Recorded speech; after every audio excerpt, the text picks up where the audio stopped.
good senator take another question? By all means, thank you. Thank you so much. I'd like to expand a little bit more on the capacity building fund. If you could share a little bit more with that. I know that having had the opportunity to work with some First Nations groups in the wake of the Donald Marshall decision, and it was a tremendous opportunity, but there was so little capacity within a lot of those communities, and some of our Senate colleagues can speak firsthand to that. But there was a patient investment. It wasn't one and done. The investments in training and mentoring and equipment purchase and access to certain fisheries, they'd gone back and reinvested a couple of times. Now, 20 years later, it's a huge success story, and I still believe they're still at the they haven't seen their full potential yet, but it's one that has grown and with a good federal partner. Do you see that same opportunity through this, through these investments, through the capacity building fund? Senator Yussuff. Thank you for the question.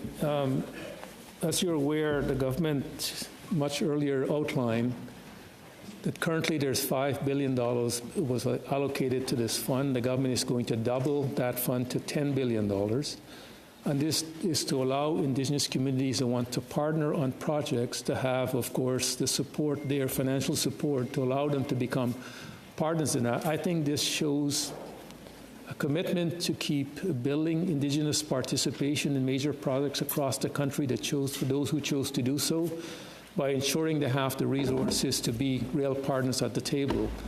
I think it speaks volume, of course, to what would be, I think, a transformation of Indigenous community that wants to, of course, own project, but also want to be partners in major projects that can help build this country where they can benefit directly, especially if development is taking place on their territory across the country.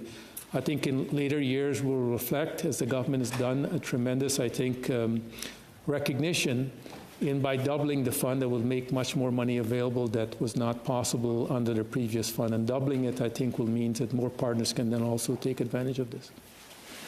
Senator Cuzner. Thanks very much. Thanks very much for the answer.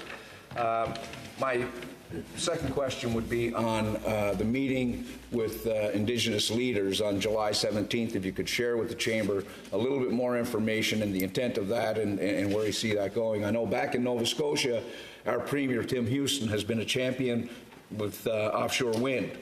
And most of those projects have Indigenous equity positions, major equity positions in those. And you talk about patience and impatience. You know, a number of those projects have really advanced and they're ready to go. So if you could expand and share with the Chamber what you see coming forward in the July meetings with First Nations leaders, Indigenous leaders.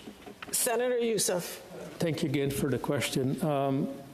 As you know, we had Indigenous leaders before us who spoke eloquently about some of their concerns. They were not the only one. I think there's a lot of letters that have been received, and those who have been dialoguing with friends and colleagues in the Indigenous community across the country recognize there's some worry and ambivalence in the community about how consultation will be conducted.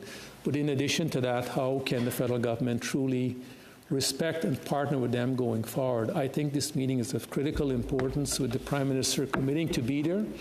So he will hear firsthand from Indigenous leader about those concerns, and I hope the government will take those concerns into consideration as they are considering national project, but equally how they can do a better job in communicating what that consultation process should be all about. As you know, we have constitutional requirement to meet that. We've passed Bill S-13 in this chamber. We've committed to UN declaration on how we are going to treat Indigenous community and nations in this country.